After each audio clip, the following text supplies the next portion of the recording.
ആഴ്ചയുടെ 1-ാം ദിവസം അതിരാവിലെ ഇരുട്ടായിരിക്കുമ്പോൾ തന്നെ മഗ്ദലന മറിയം ശവകുടീരത്തിന്റെ സമീപത്തേക്ക് വന്നു. ശവകുടീരത്തിന്റെ കല്ല് മാറ്റപ്പെട്ടിരിക്കുന്നതായി അവൾ കണ്ടു. അവൾ ഉടനെ ഓടി ശിമയോൻ പത്രോസിന്റെയും യേശു സ്നേഹിച്ചിരുന്ന മറ്റു ശിഷ്യന്റെയും അടുത്തെത്തി പറഞ്ഞു, കർത്താവിനെ അവർ കല്ലറയിൽ നിന്നും മാറ്റിയിരിക്കുന്നു. എന്നാൽ അവനെ അവർ എവിടെ വെച്ചുവെന്ന് ഞങ്ങൾക്ക് അറിഞ്ഞുകൂടാ. പത്രോസ് ഉടനെ മറ്റേ ശിഷ്യനോടുകൂടി കല്ലറയുടെ അടുത്തേക്ക് പോയി. അവർ ഇരുവരും ഒരുമിച്ചോടി. എന്നാൽ മറ്റേ ശിഷ്യൻ പത്രോസിനേക്കാൾ കൂടുതൽ വേഗമോടി ആദ്യം കല്ലറയുടെ അടുത്തെത്തി. കുനിഞ്ഞു നോക്കിയപ്പോൾ കച്ച കിടക്കുന്നത് അവൻ കണ്ടു. എങ്കിലും അവൻ അകത്ത് പ്രവേശിച്ചില്ല. അവന്റെ പിന്നാലെ വന്ന ശിമയോൻ പത്രോസ് കല്ലറയിൽ പ്രവേശിച്ചു. കച്ച അവിടെ കിടക്കുന്നതും തലയിൽ കെട്ടിയിരുന്ന തൂവാല കച്ചയോടു കൂടെയല്ലാതെ തനിച്ച് ഒരിടത്ത് ചുരുട്ടിവെച്ചിരിക്കുന്നതും അവൻ കണ്ടു. അപ്പോൾ കല്ലറയുടെ സമീപത്ത് ആദ്യമെത്തിയ മറ്റേ ശിഷ്യനും അകത്തു പ്രവേശിച്ച് കണ്ട് വിശ്വസിച്ചു. അവൻ മരിച്ചവരിൽ നിന്ന് ഉയർത്തെഴുന്നേൽക്കേണ്ടിയിരിക്കുന്നു എന്ന് തിരുവെഴുത്ത് അവർ അതുവരെ മനസ്സിലാക്കിയിരുന്നില്ല. അനന്തരം ശിഷ്യന്മാർ മടങ്ങിപ്പോയി. മറിയം കല്ലറയ്ക്ക് വെളിയിൽ കരഞ്ഞുകൊണ്ടു നിന്നു. അവൾ കരഞ്ഞുകൊണ്ടിരിക്കുമ്പോൾ കുനിഞ്ഞ് കല്ലറയിലേക്ക് നോക്കി.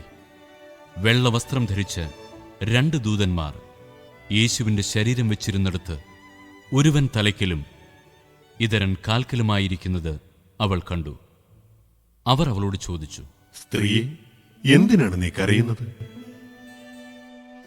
എന്റെ കർത്താവിനെ അവർ എടുത്തുകൊണ്ടുപോയി. അവർ അവനെ എവിടെയാണ് വെച്ചിരിക്കുന്നതെന്ന് എനിക്കറിഞ്ഞുകൂടാ. ഇതു പറഞ്ഞിട്ട് പുറകോട്ട് തിരിഞ്ഞപ്പോൾ യേശു നിൽക്കുന്നത് അവൾ കണ്ടു. എന്നാൽ അത് യേശുവാണെന്ന് അവൾക്ക് മനസ്സിലായില്ല. യേശു അവളോട് ചോദിച്ചു, സ്ത്രീയെ, എന്തിനാണ് നീ കരയുന്നത്? നീ ആരെയാണ് അന്വേഷിക്കുന്നത്? അത് തോട്ടക്കാരനാണെന്ന് വിചാരിച്ച് അവൾ പറഞ്ഞു, പ്രഭു, അങ്ങ് അവനെ എടുത്തുകൊണ്ടുപോയെങ്കിൽ എവിടെ വെച്ചു എന്ന് എന്നോട് പറയുക. ഞാൻ അവനെ എടുത്തുകൊണ്ടുപോയിക്കൊള്ളാം. യേശു അവളെ വിളിച്ചു, മറിയം. അവൾ തിരിഞ്ഞ് റബ്ബോനി എന്ന് ഹെബ്രായ ഭാഷയിൽ വിളിച്ചു. ഗുരു എന്നർത്ഥം. യേശു പറഞ്ഞു, നീ എന്നെ തടഞ്ഞു നിർത്താതിരിക്കുക. എന്തെന്നാൽ ഞാൻ പിതാവിൻ്റെ അടുത്തേക്ക് ഇതുവരെയും കയറിയിട്ടില്ല. നീ എൻ്റെ സഹോദരന്മാരുടെ അടുത്ത് ചെന്ന് അവരോട്, ഞാൻ എൻ്റെ പിതാവിൻ്റെയും നിങ്ങളുടെ പിതാവിൻ്റെയും എൻ്റെ ദൈവത്തിൻ്റെയും നിങ്ങളുടെ ദൈവത്തിൻ്റെയും അടുത്തേക്ക് ആരോഹണം ചെയ്യുന്നു എന്ന് പറയുക. മഗ്ദലന മറിയം ചെന്ന്, ഞാൻ കർത്താവിനെ കണ്ടുവെന്നും അവൻ ഇക്കാര്യങ്ങൾ തന്നോട് പറഞ്ഞുവെന്നും ശിഷ്യന്മാരെ അറിയിച്ചു.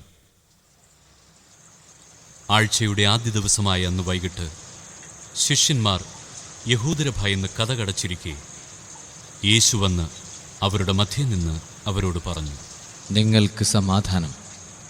ഇപ്രകാരം പറഞ്ഞുകൊണ്ട് അവൻ തൻ്റെ കൈകളും പാർശ്വവും അവരെ കാണിച്ചു. കർത്താവിനെ കണ്ട് ശിഷ്യന്മാർ സന്തോഷിച്ചു. യേശു വീണ്ടും അവരോട് പറഞ്ഞു, നിങ്ങൾക്ക് സമാധാനം. പിതാവ് എന്നെ അയച്ചതുപോലെ ഞാനും നിങ്ങളെ അയക്കുന്നു. ഇതു പറഞ്ഞിട്ട് അവരുടെ മേൽ നിശ്വസിച്ചുകൊണ്ട് അവരോട് അരുളി ചെയ്തു, നിങ്ങൾ പരിശുദ്ധാത്മാവിനെ സ്വീകരിക്കുവിൻ. നിങ്ങൾ ആരുടെ പാപങ്ങൾ ക്ഷമിക്കുന്നുവോ അവ അവരോട് ക്ഷമിക്കപ്പെട്ടിരിക്കും. നിങ്ങൾ ആരുടെ പാപങ്ങൾ ബന്ധിക്കുന്നുവോ അവ ബന്ധിക്കപ്പെട്ടിരിക്കും. 12 പേരിൽ ഒരുവനും ദിദിമോസ് എന്ന് വിളിക്കപ്പെടുന്നവനുമായ തോമസ് യേശു വന്നപ്പോൾ അവരോടുകൂടി ഉണ്ടായിരുന്നില്ല. അതുകൊണ്ട് മറ്റു ശിഷ്യന്മാർ അവനോട് പറഞ്ഞു, ഞങ്ങൾ കർത്താവിനെ കണ്ടു. അവന്റെ കൈകളിൽ ആണികളുടെ പഴുതുകൾ ഞാൻ കാണുകയും അവയിൽ എന്റെ വിരലിടുകയും അവന്റെ പാർശ്വത്തിൽ എന്റെ കൈവയ്ക്കുകയും ചെയ്തല്ലാതെ ഞാൻ വിശ്വസിക്കുകയില്ല. 8 ദിവസങ്ങൾക്ക് ശേഷം വീണ്ടും അവന്റെ ശിഷ്യന്മാർ വീട്ടിലായിരുന്നപ്പോൾ തോമസും അവരോടുകൂടി ഉണ്ടായിരുന്നു. വാതിലുകൾ അടച്ചിരുന്നു. യേശു വന്ന് അവരുടെ മധ്യത്തിൽ നിന്നുകൊണ്ട് പറഞ്ഞു, നിങ്ങൾക്ക് സമാധാനം. അവൻ തോമസിനോട് പറഞ്ഞു, നിന്റെ വിരൽ ഇവിടെ കൊണ്ടുവരിക. എൻ്റെ കൈകൾ കാണുക. നിന്റെ കൈ നീട്ടി എൻ്റെ പാർശ്വത്തിൽ വയ്ക്കുക. അവിശ്വാസിയാകാതെ വിശ്വാസിയായിരിക്കുക. തോമസ് പറഞ്ഞു, എന്റെ കർത്താവേ, എന്റെ ദൈവമേ. നീ എന്നെ കണ്ടതുകൊണ്ട് വിശ്വസിച്ചു. കാണാതെ തന്നെ വിശ്വസിക്കുന്നവർ ഭാഗ്യവാന്മാർ. ഈ ഗ്രന്ഥത്തിൽ എഴുതപ്പെടാത്ത മറ്റനേകം അടയാളങ്ങളും യേശു ശിഷ്യരുടെ സാന്നിധ്യത്തിൽ പ്രവർത്തിച്ചു.